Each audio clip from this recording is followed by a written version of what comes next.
Hello and welcome to today's ESHA webinar on recipe development, making groups work for you.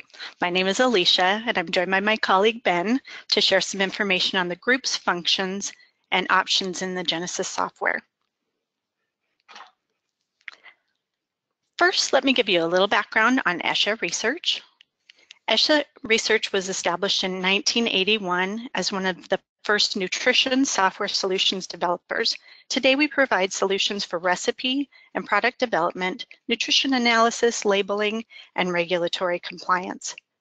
Our software and services include Genesis R&D Foods, Genesis R&D Supplements, Food Processor, and ESHA Consulting Services. ESHA's mission is to help remove the complexity of product development and regulatory compliance for the food, beverage, and supplement industries through software, services, and nutritional databases. Genesis R&D was released in 1991 and is designed to help you manage your processes and meet industry challenges and federal requirements. Genesis addresses product development, formulation and menu analysis, reporting and documentation needs, and regulatory compliance. ESHA frequently presents new webinars coming up on the calendar. These webinars all highlight Genesis R&D Foods. We have February 14th, Tailoring Your Nutrition Facts Label. This will cover various label formats, voluntary nutrients, display options, and more. February 27th, Advanced Label Settings Overview. This will discuss creating dual declaration labels, aggregate labels, and additional formats from the advanced label features in Genesis. And March 13th, creating and customizing your nutrition label statements. This will discuss and demonstrate working with ingredient statements and allergens. To register for these webinars or to view archived webinars, please visit the ESHA website's News and Events tab. Please note, this webinar, as always, is being recorded, so you can revisit the information at a later time. All archived webinars are available on the ESHA website. During this webinar, you can submit questions to the GoToWebinar control panel. We'll try to address as many of these questions during this webinar. You will receive a follow-up email with the recording of the webinar and the content. Today's webinar will discuss using groups in Genesis. Ben will provide you with an overview of groups, present use cases, and discuss creating groups, adding ingredients and recipes to groups, searching by groups, editing groups, and we'll take time at the end of the webinar for Q&A. So please feel free to send in your questions.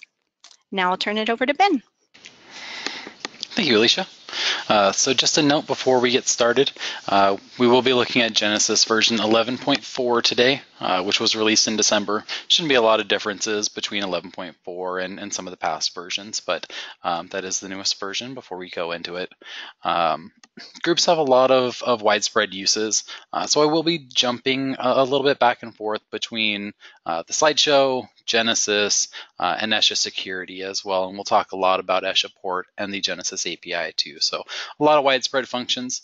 One other thing I'll point out, if you do use the food processor application instead of Genesis, much of this will be applied to the food processor as well. So grouping, adding things, being able to add security, exporting, things like that.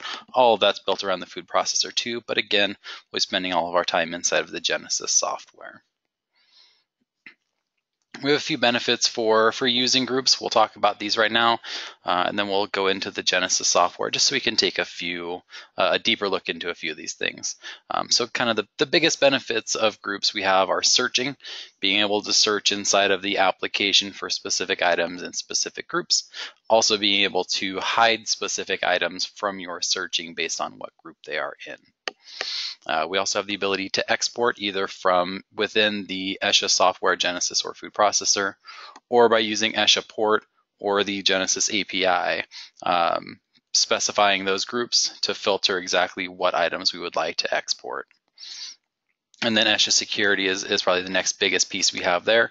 And ESHA security allows you to designate different levels of access to ingredients, recipes, people, all of those sorts of things based on, again, what group they are in. So groups are a very vital piece to all of these functions within the software. We'll go ahead and jump over into the Genesis software now. And we'll just take a look at kind of the beginning pieces here of how to create a group, modify a group, organize items right in here. So to go into the ability to modify a group or create a group within the Genesis software, we're going to go into the Database tab at the top and then click on Modify. And Modify will bring up the Modify Database window, which allows you to add in things like nutrients, suppliers, HACCP guidelines, allergens, and then of course, as we're focusing today, groups. So as we see here, we've got quite a few different groups that are built into the application. One thing to note here is there is a difference between some of the items will be written in black, some will be written in blue.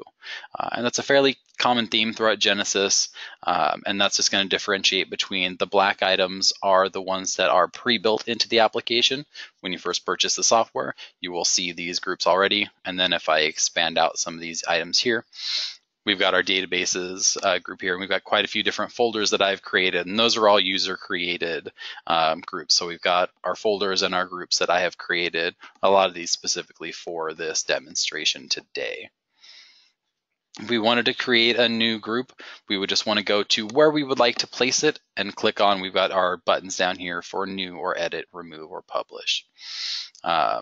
The folders area we have here, or the different folder items we have here, folders are built around being able to organize groups. So you can't put an ingredient or a recipe inside of a folder, but you can put a group inside of a folder or a folder inside of a folder. So if I click on new inside of my database and say new folder for webinar, and call it a folder here, type, create us a new folder down here. And again, you can't add an ingredient or a recipe into this new folder for webinar, but you can then click on this folder, hit new, and then we can say new group.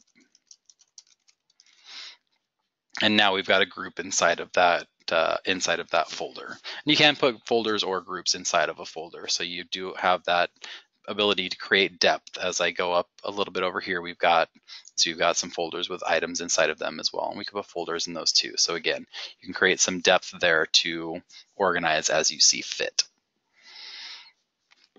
One thing to note here about folders and groups, they do have to have unique names, and so you can't create a spring group inside of seasonal and inside of regions, for example. So you can't have the exact same name of a group in multiple folders. So just make sure you note that, maybe put a dash seasonal or something like that towards the end if you're wanting to add that, add groups that are similar names to separate folders there. And then the other things you can do here, we have remove, which will just delete a group or a folder. To delete a folder, you do have to clear it out first. You'd have to delete the groups that are inside of it. If we go back over to, there was the new folder. If I were to try to delete this folder, it would throw an error until I actually deleted this new group for webinar. And then the last button we have here is publish. Publish is designed exclusively around the Genesis API. So if you don't own the Genesis API, if you publish a group, if you don't publish a group, it really has no bearing on anything whatsoever. So if I were to go into my phases of development and publish my approved group here, again, if I have the API, then the Genesis API can now pull items that are inside of that group. But if I don't have the API, again, it doesn't have any function to what I can actually do inside of the Genesis software itself.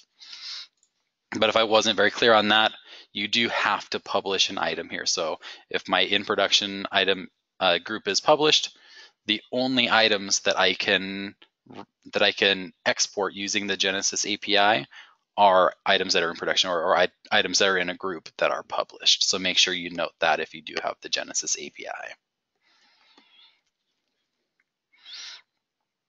The next area we're going to take a look at is going to be the preferences of the software, and this will give us a few kind of specific functions for groups themselves. Specifically, the ability to add new items into specific groups or the ability to exclude items from searches. First, we'll take a look at the new items. So the new ingredient groups, new recipe groups, new advanced label groups, and new food menu groups are designed around if you create a brand new ingredient or a brand new recipe, it will add that item automatically into the group that we have checked here.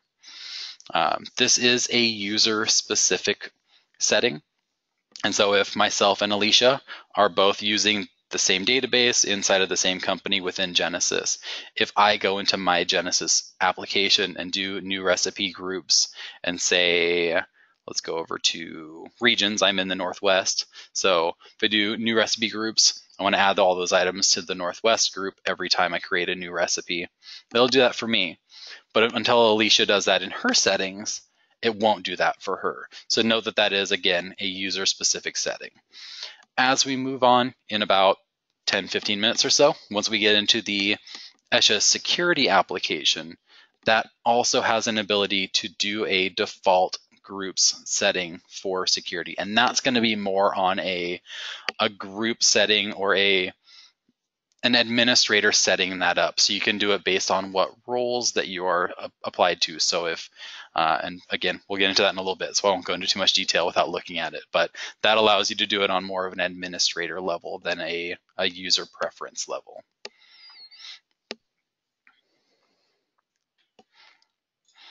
The next thing we'll take a look at, I'm going to open up a recipe that I've already got created. So I have a barley chopped salad recipe. Within this recipe, we'll just take a look at how to add items to, or add a recipe to a group. So to do that, we'll just go to Edit Recipe, and then the Groups tab. And this will look a heck of a lot similar to the Preferences area or the Database Modify area, where we see the same list of groups, and then we can just add these items in. So groups are very similar to, it's more like tagging an item or labeling an item. I didn't mention that before, but a lot of people look at groups as though they would be a folder, which from the idea of what a folder would be, doesn't quite fit the same definition. A folder to me would mean you're putting an item inside of one folder, and that's the one place it goes. Like on a computer, a file goes in a folder. It can only be in that one folder.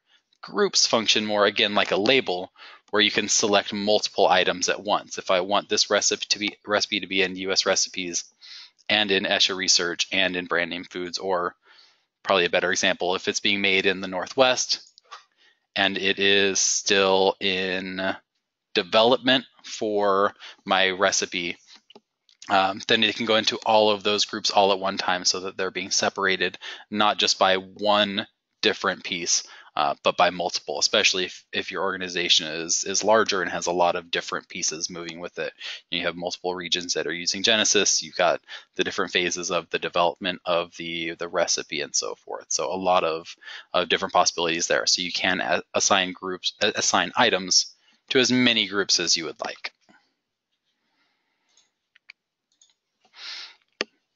Now we're going to go ahead and take a look at some kind of common ways that you can use groups here. Now that we've seen kind of the basics of groups, of adding, creating, things like that. So a few use cases for groups specifically. One of the big ones we have here, and a lot of these are pre-built into the application by default, but we do have some categories that you can add your ingredients and recipes to. Things like claims like GMO, organic, gluten-free, vegan, vegetarian, things like that. So it's a great way a lot of the times for ingredients and recipes to be able to categorize, to then be able to search based on. And to search based on groups, we'll head right back over into the Genesis software and show you that. So let me open Genesis. If I wanted to add another ingredient into this recipe, and I wanted to make sure that it was milk-free, for example, instead of just typing in our search for box and searching, if we click on More, it'll bring us to our advanced searching options. And I know one of our last webinars was on advanced searching and things like that as well. So you can certainly learn a lot more about searching in our past webinars. But today we'll focus primarily on the groups area. So with this, we want to search for milk, but we wanted it to be milk-free or lactose-free. We can then go into select the groups that we would like to search for these items under. If I expand out characteristics, I now have things like dairy-free, gluten-free, kosher, organic, vegan, vegetarian.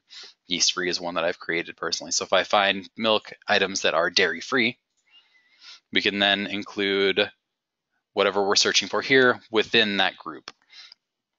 One other thing to note, similar to adding items into groups, you can search based on multiple groups too. So if I wanted to search for items that were dairy-free and organic, for example, we can go ahead and do that, and then we can either search based on if those items are included in all of the groups that we're searching for, or at least one of the groups that we are searching for. So you see the include all groups, which is the AND function. That means that any search result would have to be inside of the dairy-free and the organic groups at the same time. Or we can do the include any group, the OR search, which means that if I hit search right now, it would find anything with the name milk that was in dairy-free or organic or both. So if we go ahead and search this now, we'll find a couple items here. We got 72 results, mostly soy milks and almond milks, as you would expect, being milk-free milk.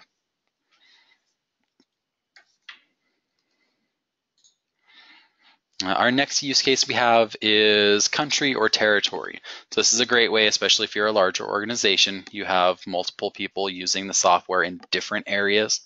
Maybe you're selling different products in different areas.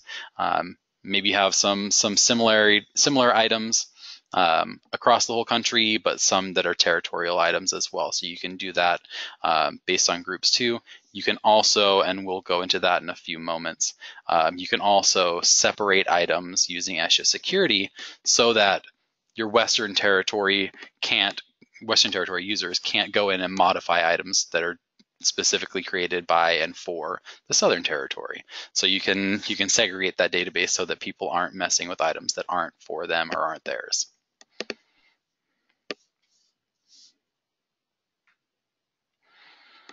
The next use case we have is our departments or development stages, which I've kind of pointed out a little bit as I was inside of the Genesis software, but will allow you to set up different phases of development is another kind of wording that we like to use for this. So if your item is still being developed, or if it's in R&D, or if the item is in testing, QA, waiting to be approved sort of phase, or if it's been approved, or if it's in production, something like that. Maybe have separate groups for approved and then in production as well. You can certainly create more layers or less layers as you see fit here. Or archived, no longer being produced, no longer being purchased in the case of an ingredient, maybe something like that. So you can switch those around as well, have multiple if you wanted to for different archived groups. And then for marketing concept as well. A lot of the times for a lot of businesses, you want to see your items that are in production. Obviously, you don't want to have them changed or adjusted, but your marketing team may want to go into finished recipes, finished concepts to create a copy of that item to see what it would look like if you change something. So you can maybe give your marketing team read-only access to approved or in production items, so they can go in, open that item, but they couldn't overwrite it and save it, but they could maybe then do a save as function to create a copy of that item of their own. So again, you can use these groups to make sure items are in the correct area, but then also so that specific departments within the company are also not modifying items that they shouldn't be going into. The R&D person shouldn't be modifying a in production item. A marketing person shouldn't either. A QA person should only be modifying items that are still waiting for QA or in testing, so forth. So a lot of use there. And as I look at one of these here, I look at the archived one here, and I realize that I kind of skipped over one of the things I was going to mention a little bit earlier, and that would be the part inside of Genesis. Let's go ahead and cancel this search out and close this recipe. If we go back into our preferences, I mentioned groups to exclude before, but I never actually went into it. So groups to exclude would be a lot like archived. So with the groups to exclude, you have the ability to hide any items that are in a specific group from any searches you do. So if you go into a recipe and you search to add an ingredient, if that item is in a group that's checked off here, it will not show up in those searches. One thing to note here, this is, again, similar to the new ingredient groups, new recipe groups setting in this preferences. This is a user-specific setting. So this will not affect the Genesis API. If an item is in a group that's in groups to exclude, it will still export through the Genesis API. If you have the Esha port application, it will still export through Esha port. And other users can still find this. It's just the single user won't be able to search for and find those items when using either the search to add items into your recipe or opening ingredients or recipes. So no, that's a pretty big difference there. If you have even a group that's published like in production, but if I hide it still, again, those items are still being exported into the Genesis API. So note that groups to exclude is not a true, you're not actually getting rid of it from everyone. It's just the one user.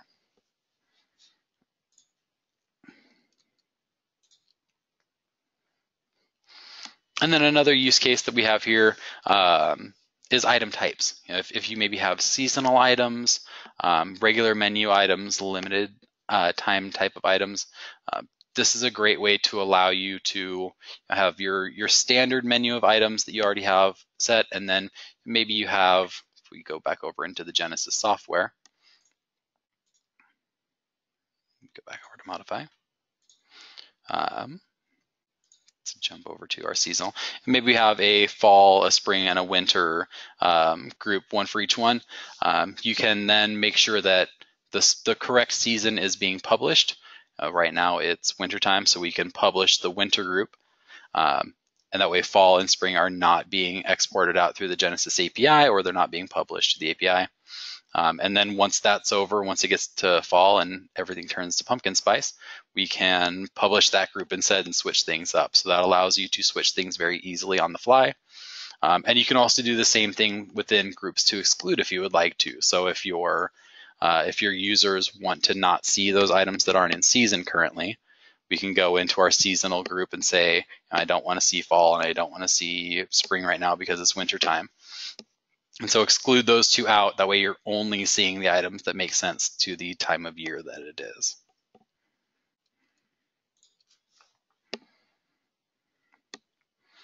We've already gone and looked at those a little bit. So the next area we'll take a look at is working with groups inside of the Esha security application. And that's something that I've talked about quite a bit already today, but we haven't actually taken a look at. So we do have a webinar that actually goes into the full functionality of Esha security. It goes in depth through the whole application.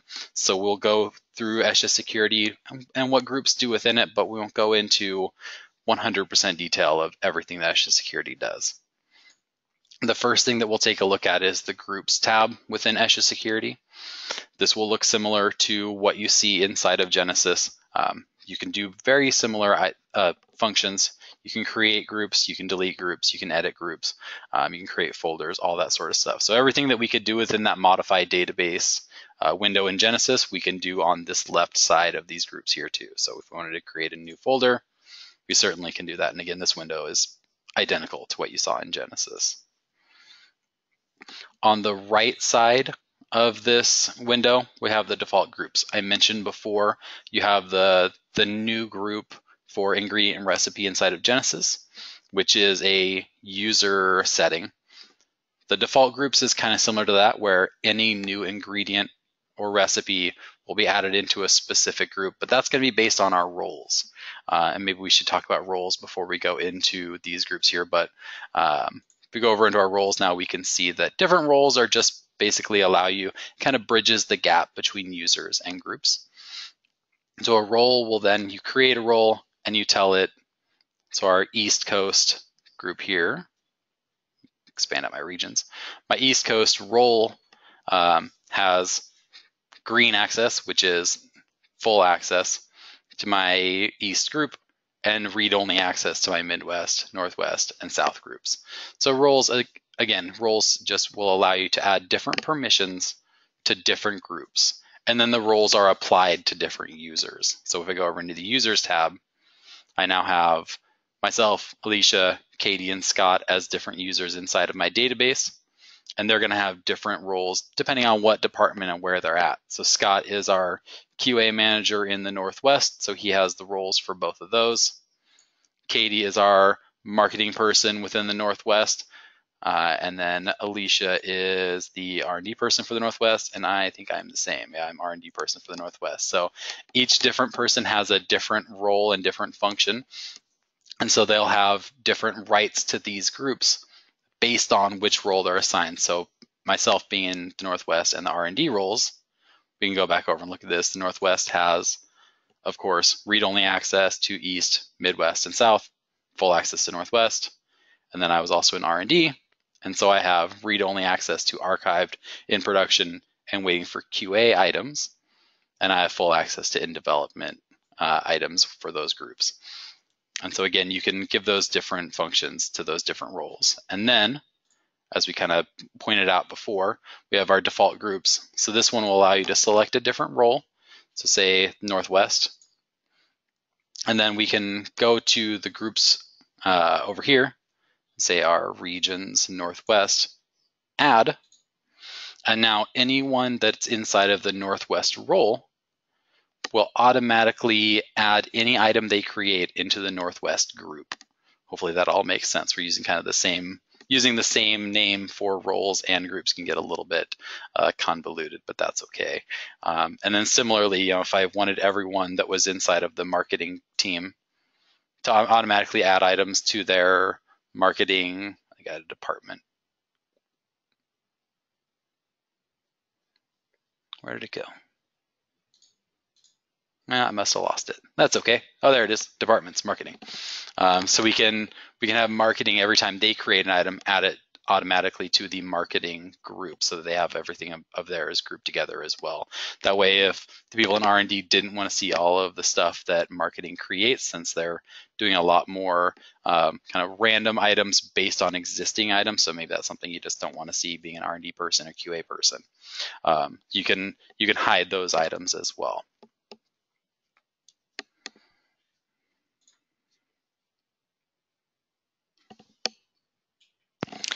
Ben, thanks so much. That was excellent. Thanks for explaining the flexibility of groups, but also just demonstrating some really helpful examples. Those roles, I can see where a lot of folks might be rethinking how they organize their information in Genesis now just by seeing that example. So if you feel you need more training, more in-depth instruction on Genesis R&D, we have quite a few trainings coming up, and we're so pleased to offer you a consistent and conveniently located classroom at the ESHA Training Center in Oak Brook, Illinois. So if you or your colleagues need more instruction with Genesis in a classroom setting, please consider attending one of this year's sessions. The full training schedule and registration details are on the ESHA website. See the News and Events tab for all of that detail. Genesis Foods professional trainings include the fundamentals with regards to features, formulation, best practices, and labeling. And then we also have Genesis advanced trainings that dive into more advanced settings, more in-depth formulation considerations, labeling options, and regulatory topics. We also schedule trainings for Genesis Foods with a focus on restaurant menu labeling. And we do have classes on the Genesis Supplements program. So check out the schedule. You'll find much more information there. The classes in the most immediate future are February 15th and 16th, which is a professional training. We have February 21st and 22nd in advanced training, March 21st and 22nd professional training, and April 11th and 12th in advanced training. These are all Genesis Foods. And the ESHA website provides many helpful resources like the ESHA blog, recorded webinars like today's and other archived webinars, and feature tutorials. You can sign up for the ESHA newsletter and join us on the ESHA LinkedIn community. And as I mentioned, we'll address as many questions today as time allows. If you think of any additional questions about today's topic or other topics, if you have support questions, need account information, or other items, you can reach out to us, and there is some contact information right here. And now we will jump into the question and answers. Some of these may be repeats of the content that Ben provided already, but they're worth mentioning again. So Ben, can I save to multiple groups? Yes, absolutely. And we mentioned that I think a couple of times as we went through, but groups are certainly more of a label or a tag, so you can certainly save an ingredient or a recipe or any other type of item to as many groups as you would like. It certainly allows you to do those different sorts of cases like departments, regions, things like that a lot easier if you can do multiple groups at once. Can you explain a bit more again of searching by group in that any versus all approach? Absolutely. I think that's a piece that a lot of people have some confusion on, or can be a little bit more difficult to understand. But inside of the software, let me open up a search here. As we search by groups, as you mentioned, you have the any and all search options. The all search option is going to be inclusive, meaning it has to include all of the groups that we select. So if I have, again, as I saw here, dairy-free and organic as the two groups that I've selected, if I do an all group search, it has to be in both of those groups. So if I had 3 groups selected, it would have to be in, any result would have to be in all 3 of those groups. If we do an or search or an any group search, that would mean that it has to be in any one of those groups or more. So if I do a search based on any, if an ingredient or recipe is inside of dairy-free, or it's in organic, or it's in both, it would come up as a result in my search. Thanks. And again, can you mention what is the purpose of publishing? Absolutely. Publishing is built specifically around the Genesis API, which is a software development tool that allows you to pull data out of the Genesis database into things like digital reader boards or label printing deli scales, things like that. So the API, or even a website. So the API has a lot of functions, but the only way that you can have the API pull data out of the Genesis database is through items that are published in a published group. Okay. Another, can I hide or remove some of the ESHA groups? Yes and no, I guess would be the answer of those two different things.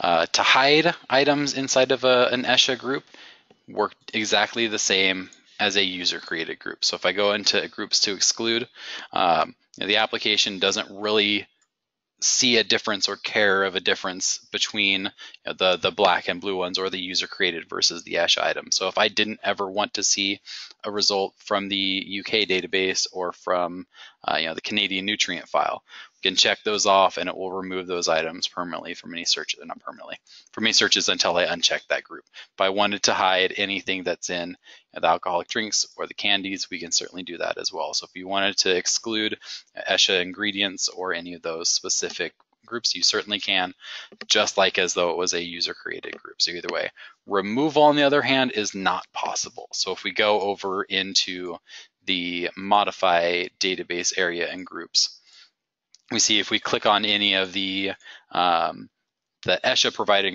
groups, the ones that are pre-built in, we can publish it, but we can't edit, we can't remove. If we go over to a user created group, we can then go over to edit or remove. So you cannot delete the groups that come built into the application. And part of that is built around the fact that when we went to update the database the next time the application would be updated, that group would just be added right back in because of the way we update things. So it wouldn't be a possibility to do that. But you certainly can, at the very least, hide them, which is, I think, just as useful. Thank you. And again, you mentioned this, but is it possible to have more than one subgroup with the same name? And it is not. Groups, just like ingredients and recipes, have to have a unique name. So everything has to have a unique identifier. But it is very easy. If you have a group that you're wanting for, maybe a specific region, you have a folder for Northwest, and then you have a group underneath Northwest for each of the different types of food they produce or something like that. You can do Northwest dash type or something like that. Or you can just use multiple groups to function instead of a single group. So certainly a lot of flexibility there. But again, at the end of the day, for the question that was asked, at least the answer is no. Every group has to have a unique name.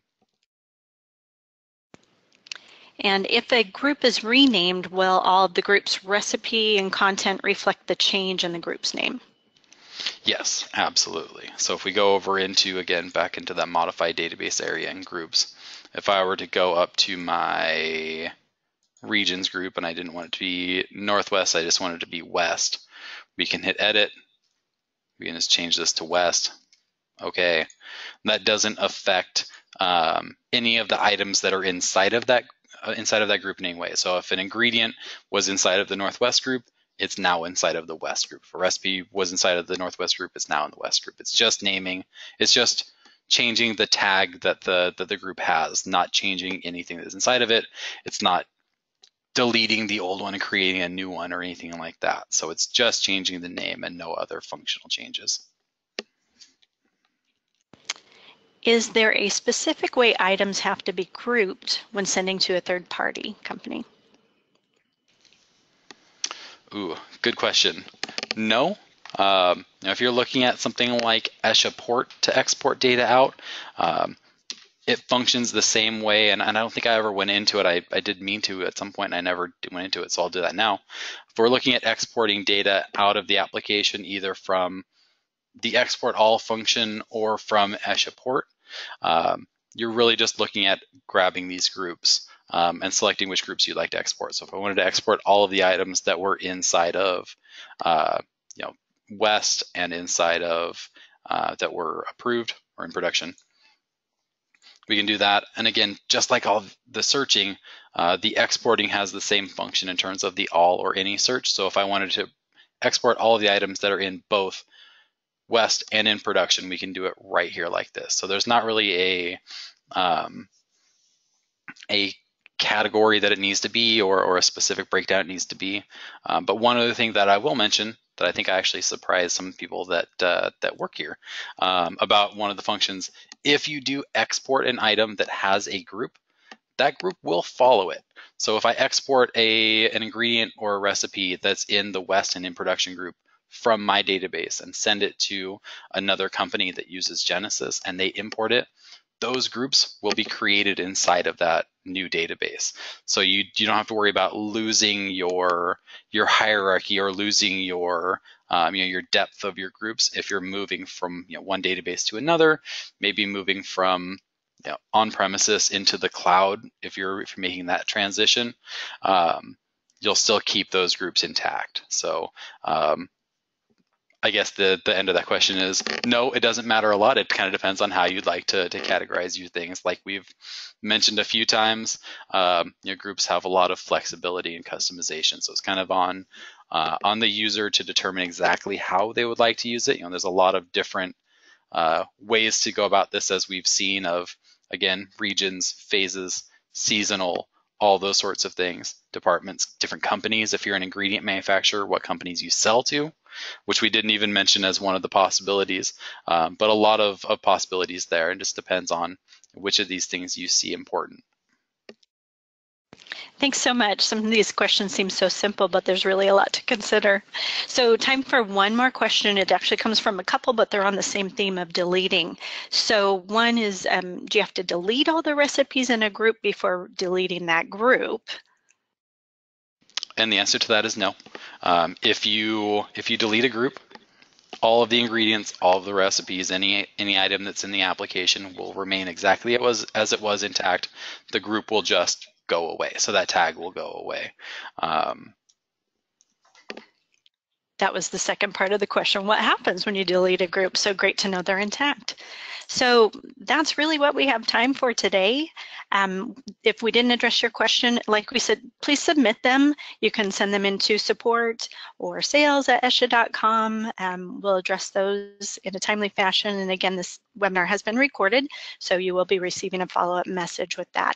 If there's somebody who didn't attend today from your organization and you think this information would be helpful, especially with the organization kind of thought behind these groups, please feel free to share that or direct them to the ESHA website for the recorded version. And with that, we thank you for attending and have a great day. Thank you.